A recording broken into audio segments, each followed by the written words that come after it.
সংক্ষিপ্ত নয়েরটা দেখো। আগের দিন দুটো টাইপ অঙ্ক করেছিলাম, আজকে দেখো সংক্ষিপ্ত নয়ের অঙ্কটা। বলছে max Z equal to 2x plus 3y, অর্থাৎ চরম Z equal to 2x plus 3y। লিখছি দেখো অঙ্কটা।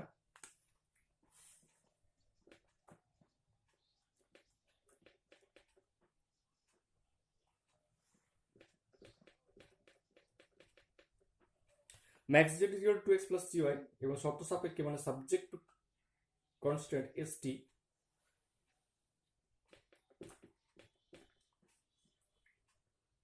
3x minus y less than equal to minus 3.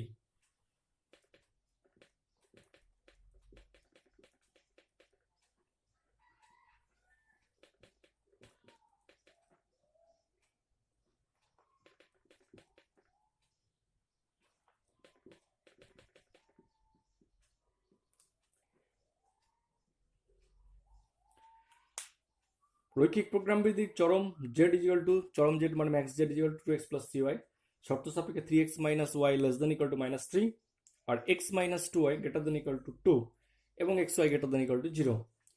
লেখচিত্রের সাথে দেখা হচ্ছে সমস্যাটির কোনো কার্যকর সমাধান নেই, অর্থাৎ কোনো ফিজিবল সলিউশন নেই। অর্থাৎ তোমাকে এই যে এলপিপিটা দিয়ে দেওয়া আছে, এলপিপির কোনো ফিজিবল সলিউশন নেই দেখাতে হবে। এফএস ফিজিবল সলিউশন নেই, এটা দেখাতে হবে। এটা অন্য টাইপের। ফিজিবল সলিউশন নেই মানে নিশ্চয়ই কোনো ফিজিবল রিজিয়ন বেরোবে না, অর্থাৎ কোনো কমন পোর্শন বেরোবে না। দুটো যে অসমীকরণ দেওয়া আছে এবং x Y greater than equal to 0 first কোয়াড্রেন্টে তিনটে মিলে যে কমন পোর্শন ডেফিনেটলি সেটা বেরোবে না, তাই ফিজিবল সলিউশন নেই। কারণ ফিজিবল রিজিয়ন যদি না থাকে তাহলে ফিজিবল সলিউশন ডেফিনেটলি বেরোবে না। ঠিক আছে, তাহলে এখন দেখা যাক এর রেখচিত্রগুলো কি পজিশনটা আছে, যে 3x minus Y less than equal to minus 3 এবং x minus 2y greater than equal to 2, এদের গ্রাফটা কেমন আছে দেখা যাক। সেই গ্রাফ আঁকলে বুঝতে পারবো যে এই এলপিপির কোনো ফিজিবল সলিউশন আছে বা নেই। ঠিক আছে, শুরু করছি।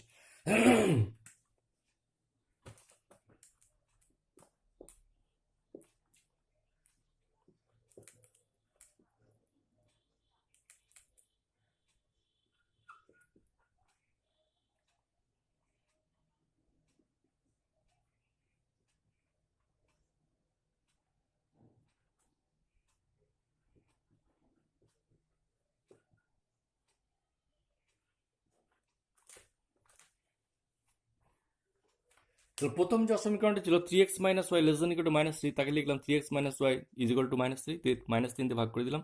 তাহলে x by minus 1 plus Y by 3 equal to 1, এটার নাম দিলাম 1 নম্বর। একই রকমভাবে 2 নম্বরটা দেখো, x by 2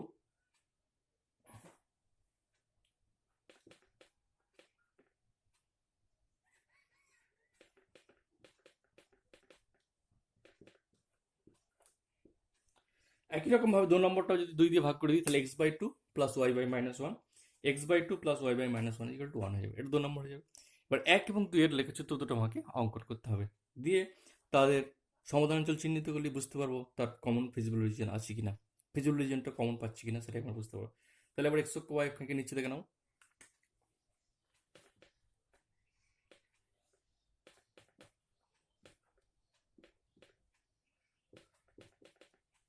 origin x axis y axis নিয়ে নিলাম। প্রথম 1 নম্বর যে সরলরেখা তার চিত্র কত, -1 3, -1 3 বিন্দুটা -1 0 তারপর -1, ঠিক এরকম জায়গায় হবে। মনে করো এটা হচ্ছে -1 আর 3 মনে করো এটা। তাহলে 1 নম্বর সরলরেখাটা দেখতে এরকম হবে। এটা হচ্ছে তোমার 1 নম্বর সরলরেখাটা। ওকে, তাহলে 1 নম্বর সরলরেখাটা হচ্ছে এটা -1, 3। 1 নম্বর সরলরেখা ডেফিনেট ওটা নাম দিয়ে দিলাম 1 নম্বর এটা। 2 নম্বর 2 -1, 2 কোথায়, এই জায়গায় রয়েছে মনে করো 2, -1 কোথায়, এই জায়গায়। তাহলে 2 -1 সরলরেখাটা দেখতে কেমন হবে, এটা 2 নম্বর। ঠিক আছে, অর্থাৎ এই যে সরলরেখাটা এটা হচ্ছে 2 নম্বর।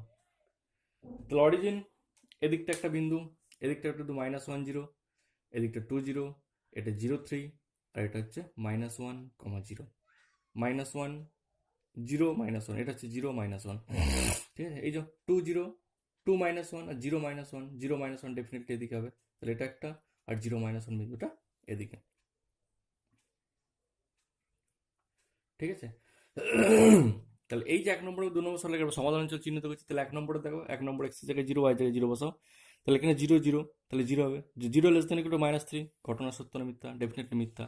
Zero less than equal to minus three definitely মিথ্যা, মাইনাস থ্রি থেকে জিরো বলছে ছোট, না মাইনাস থ্রি থেকে জিরো বড়, তাহলে এক নম্বরের জন্য জিরো জিরো বসালে সেটা মিথ্যা হচ্ছে, তাহলে যেদিকে জিরো হচ্ছে তার অপোজিট দিকে, তাহলে এক নম্বরের সমাধান চলে যাবে ওপরের দিকে, তাহলে ডেফিনেটলি এক নম্বরের সমাধান চলে হচ্ছে ওপরের দিকে।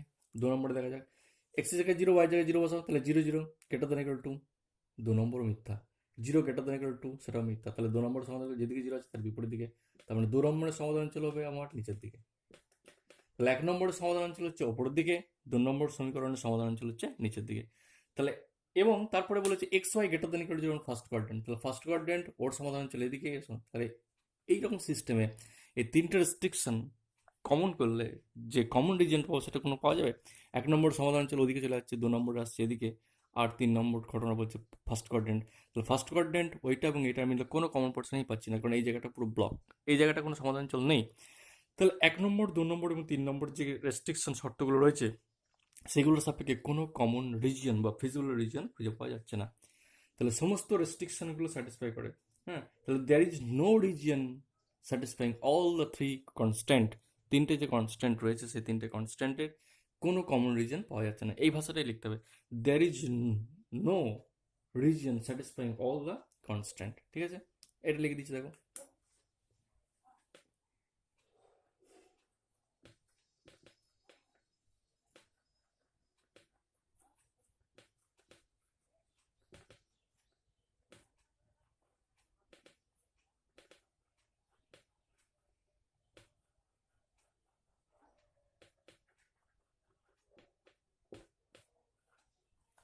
there is no common region satisfying all the constant, সমস্ত কনস্ট্যান্টগুলো স্যাটিসফাই করে এরকম কোনো রিজিয়ন আমি খুঁজে পাচ্ছি না, তার মানে কোনো ফিজিবল সলিউশন নেই, যদি কমন রিজিয়ন ফিজিবল রিজিয়ন না পাই তাহলে ফিজিবল সলিউশন কী করবো, সুতরাং এর প্রবলেমটার ক্ষেত্রে আমার কোনো ফিজিবল রিজিয়ন বা ফিজিবল সলিউশন থাকবে না, ফিজিবল রিজিয়ন না থাকলেই আমার কোনো ফিজিবল সলিউশন থাকবে না, অর্থাৎ প্রমাণ হয়ে গেল এই প্রবলেমটার কোনো ফিজিবল রিজিয়ন থাকবে না। তাহলে আপাতত এতক্ষণ পর্যন্ত যা জিনিস হলো একটু আগের জিনিস মনে করে দিই, প্রিভিয়াস ক্লাসের জিনিস মনে করে দিই, সেটা হচ্ছে যদি রিজিয়নটা পাওয়া যায় এবং সেটা বাউন্ডেড হয়, দুটো জিনিস, যদি রিজিয়নটা পাওয়া যায় এবং সেটা যদি বাউন্ডেড হয়ে যায়, যদি রিজিয়নটা পাওয়া যায় এবং সেটা যদি বাউন্ডেড হয়ে যায়, তাহলে যে কর্নার পয়েন্টগুলো পাবো সেই কর্নার পয়েন্টগুলোর মধ্যে কোনো একটাতে আমি টেস্ট করে দেখবো, কর্নার পয়েন্টগুলোর মধ্যে কোনো একটাই আমার অপটিমাল সলিউশন বেরিয়ে যাবে, যদি রিজিয়নটা বাউন্ডেড হয়, ফিজিবল রিজিয়ন পাওয়া যায় আর কি, এবং রিজিয়ন পাওয়া যাওয়ার পরে রিজিয়নটা তার বাউন্ডেড হলো, তাহলে আমার ওই কর্নার পয়েন্ট যেগুলো বেরোবে সেই পয়েন্টগুলোর মধ্যে কোনো একটা পয়েন্টে আমার হয় ম্যাক্স জেড দেবে নাহলে মিন জেড দেবে, যদি প্রবলেমটা ম্যাক্স জেড হতো তাহলে যেটা ম্যাক্সিমাম হতো সেটাই আমার অপটিমাল সলিউশন হতো, আর যদি মিন জেড হতো প্রবলেমটা, তাহলে যে পয়েন্টের জন্য জেডটা মিনিমাম আসতো সেই পয়েন্টে আমার অপটিমাল সলিউশন হতো, এটা বাউন্ডেড রিজিয়নের জন্য।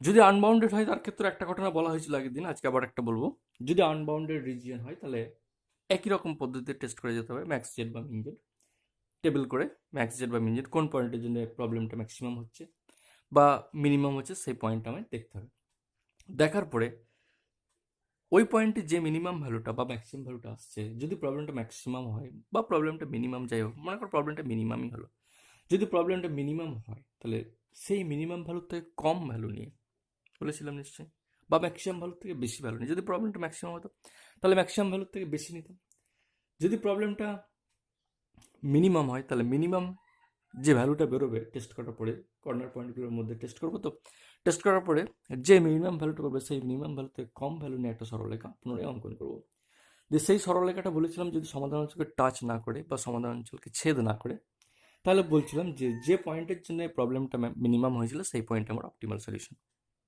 এই পার্টটা পর্যন্ত হয়েছিল।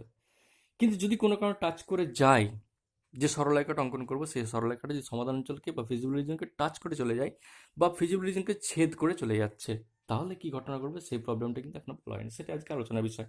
তার আগে একটা ছোট্ট আলোচনা করে নিলাম যে ফিজিবল রিজিয়ন নেই বা ফিজিবল সলিউশন নেই, তার ক্ষেত্রে ঘটনাটা কেমন হয়, ফিজিবল রিজিয়ন যদি না পাওয়া যায় তাহলে ফিজিবল সলিউশন বা কী করে থাকবে, সে বিষয়টা গেল 9 অঙ্কটা। এবার আর একটা জিনিস আমাদের বাকি রয়েছে শিখতে, সেটা হচ্ছে এটাই যে আনবাউন্ডেড রিজিয়ন যদি হয়, বাউন্ডেড রিজিয়ন হলে তো বলে দিলাম কর্নার পয়েন্টের মধ্যে কেউ না কেউ একটা অপটিমাল সলিউশন হয়ে যাবে, কিন্তু আনবাউন্ডেড রিজিয়নের দুটো কেস আছে, একটা কেস হচ্ছে যদি যে সরলরেখাটা অঙ্কন করবো সেটা হলো প্রফিট লাইন বলে, ঠিক আছে, একটু লিখে দিচ্ছে দেখো তোমাদের সুবিধার জন্য, এইভাবে লিখবে,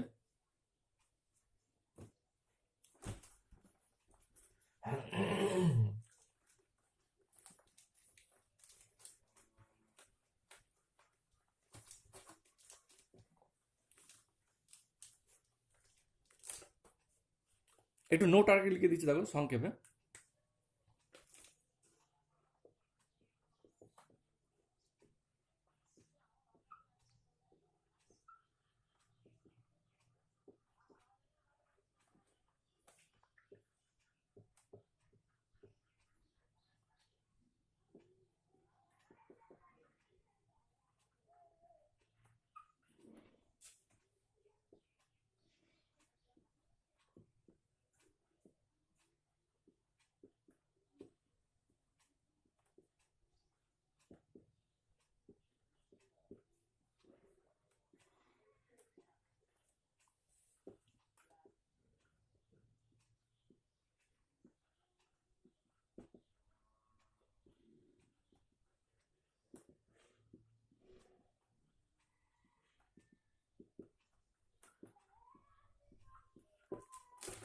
যদি প্রবলেমটি বাউন্ডেড হয়, অর্থাৎ যে রিজিয়নটা বেরোবে, ফিজিবল রিজিয়নটা বেরোবে, সেই রিজিয়নটা যদি বাউন্ডেড হয়ে যায়, তার ক্ষেত্রে কি হয় আমরা আগে জেনেছি, যদি প্রবলেমটা বাউন্ডেড হয়ে যায় তাহলে ওর যে কর্নার পয়েন্টগুলো বেরোবে, সেই কর্নার পয়েন্টগুলোর মধ্যেই যে কোনো একটা অপটিমাল সলিউশন বেরোবে।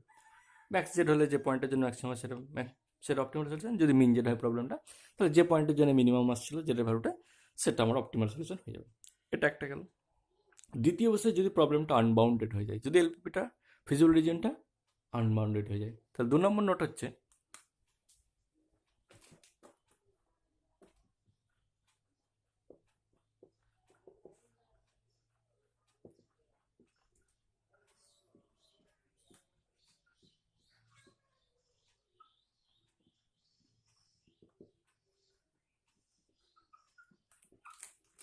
যদি ফিজিবল রিজিয়নটা আনবাউন্ডেড হয় তাহলে দুটো ঘটনা ঘটবে। কেস 1,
কেস 1 কি বললাম, যদি ফিজিবল রিজিয়নটা আনবাউন্ডেড হয়ে যায় তাহলে দুটো ঘটনা ঘটে। কেস 1 কি ঘটবে, আগের মতোই সব কিছু করতে হবে, পুরো টেবিল ফেবিল সব কিছু বানাতে হবে, পয়েন্ট বানাতে হবে, কর্নার পয়েন্ট বার করতে হবে, ছবি আঁকতে হবে, সব কিছু করতে হবে। করার পরে নতুন একটা সরলরেখা অঙ্কন করতে হয় বলেছিলাম। সেই সরলরেখাটা বলে প্রফিট লাইন। নতুন যে সরলরেখাটা অঙ্কন করতে হয় সেটাকে প্রফিট লাইন। নতুন সরলরেখাটা কীভাবে অঙ্কন করতে হয় বলে দিয়েছি। যদি প্রবলেমটা মিন জেড হয় তাহলে যে মিনিমাম ভ্যালুটা বেরোবে তার থেকে কম মান নিয়ে সরলরেখাটা অঙ্কন করতে হয়। যদি প্রবলেমটা ম্যাক্স প্রবলেম হয় তাহলে ম্যাক্স জেড যে মানটা বেরোবে, জেডের যে ম্যাক্সিমাম মানটা বেরোবে, সেই মানের থেকে বেশি মান নিয়ে সরলরেখাটা অঙ্কন করতে হয়। সেই যে নতুন সরলরেখাটা অঙ্কন করো, সেই সরলরেখাটার নাম হচ্ছে প্রফিট লাইন। সেই সরলরেখাটার নাম হচ্ছে প্রফিট লাইন।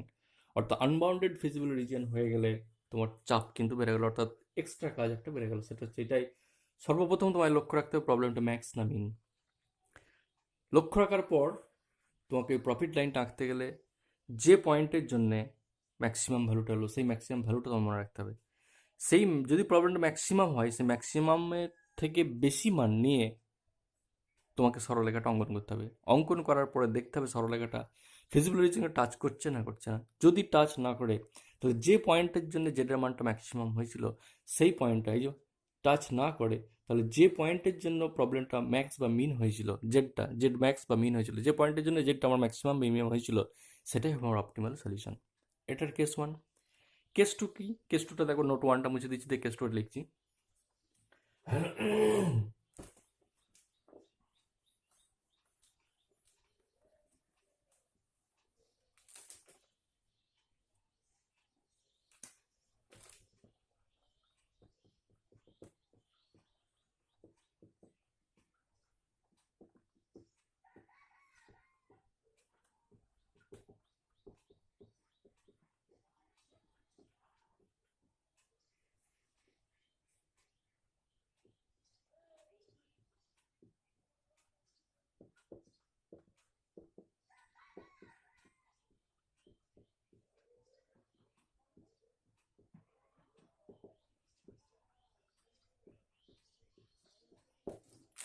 যদি যে নতুন সরলরেখাটা আঁকবে, প্রফিট লাইনটা আঁকবে, সেই প্রফিট লাইনটা ফিজিবল রিজনকে টাচ করে, আগেরটাই বলেছিলাম টাচ না করে, এখানে বলছি টাচ করে, যদি ফিজিবল রিজনকে টাচ করে তাহলে কিন্তু এলপিপির কোনো সলিউশন থাকবে, যে সলিউশনটা থাকবে সেটার নাম হচ্ছে আনবাউন্ডেড সলিউশন।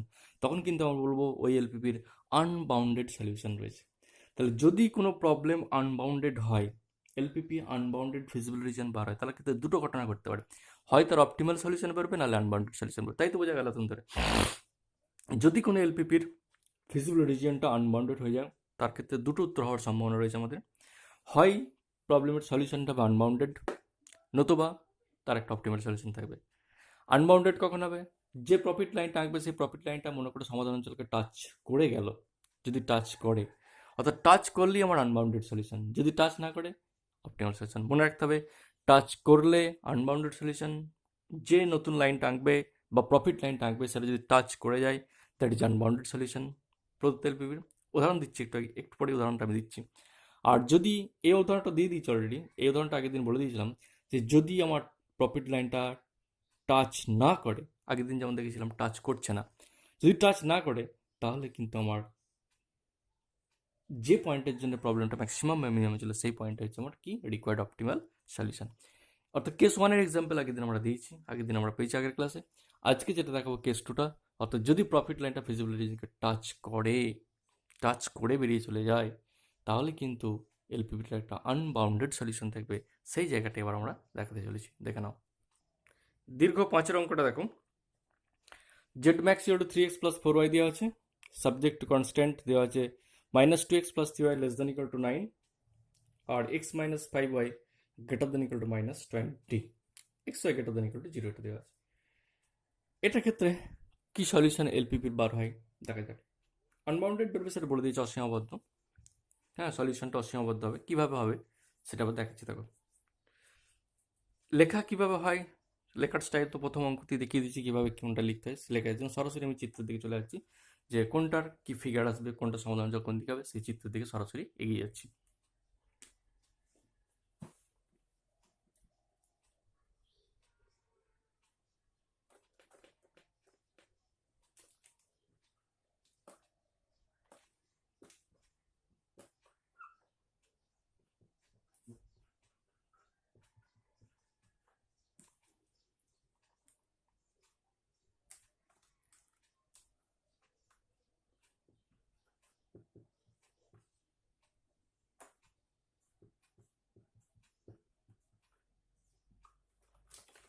এক নম্বর এবং 2 নম্বর যে কনস্ট্যান্ট ছিল সেটাকে সরলরেখার ফর্মে নিয়ে এলে প্রথমেরটা হবে x/-9 2 plus y/3 equal to 1, এক নম্বরটা আসবে এটা। 2 নম্বরটা আসবে x/-20, 2 নম্বর যেটা আছে সেটা হচ্ছে x/-20 plus y/5 equal to 1, 20 দিয়ে ভাগ করলে আর কি এটা আসবে, হ্যাঁ x/-20 plus y/4 equal to 1। এবার 1 নম্বর এবং 2 নম্বরের সরলরেখার যে চিত্রটা দেখো আঁকছি, মোটামুটি রাফলি একটা চিত্র আঁকছি, তাই বুঝতে পারবে ও এক্স এবং ওয়াই সরলরেখার সমীকরণ আঁকছি, দিয়ে দেখি।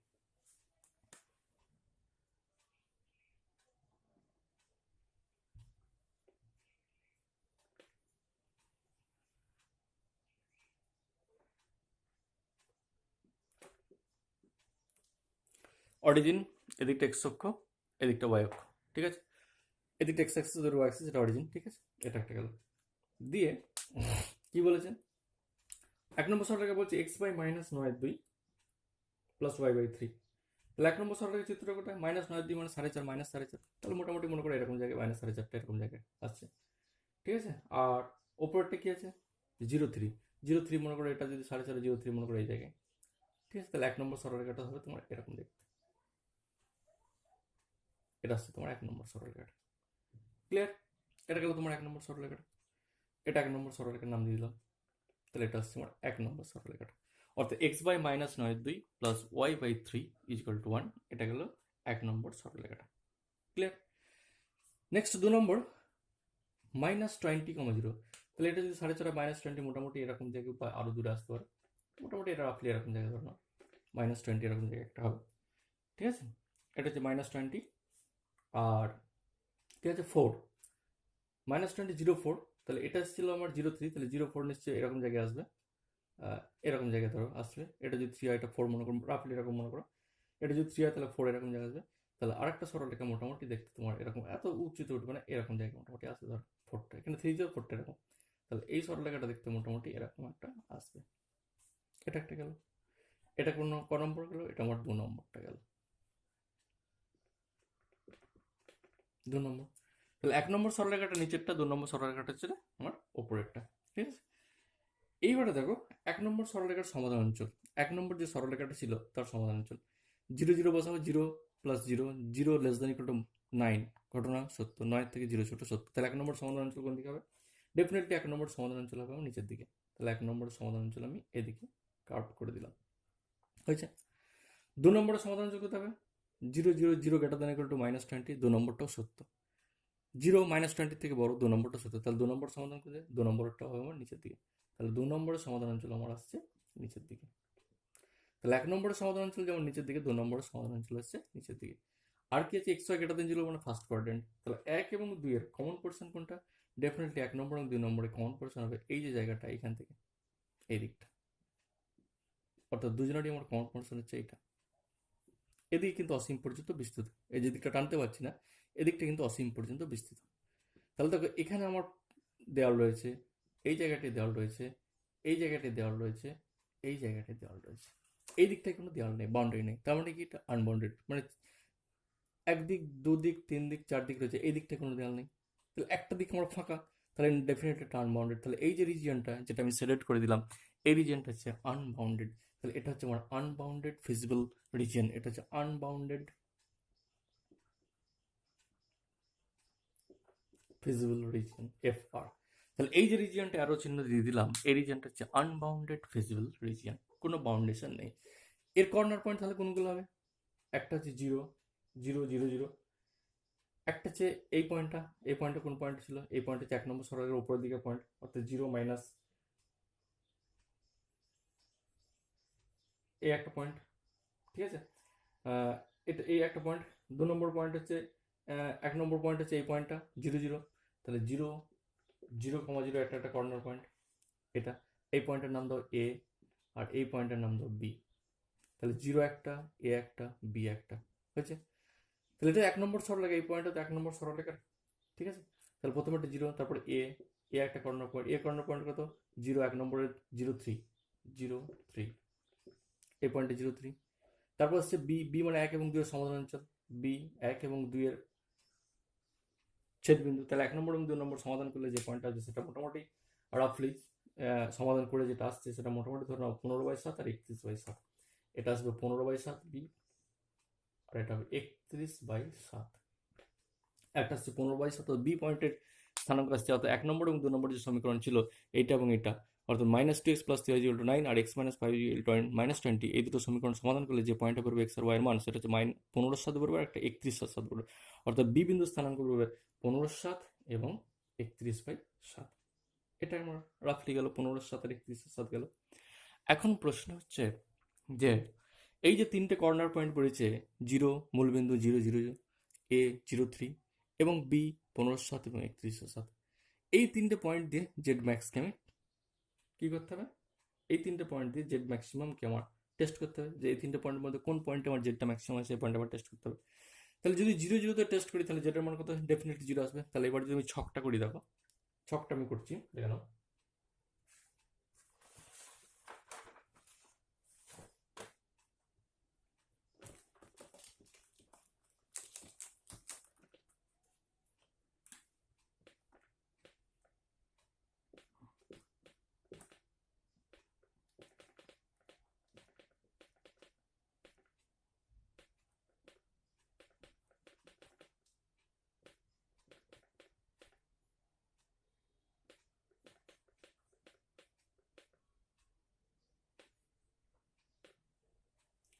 এক্স এর জায়গায় যদি 0 ওয়াই জায়গায় 3 বসে তাহলে এটা আমার 12 হবে, শুধুমাত্র এটা 0 হয়ে গেলে এটা 3 4 12 হয়ে যাবে, জেড এর মান 12 হয়ে যাবে। আরেকটি কি আসছে কত 15 7 আর 31 এর সাথে,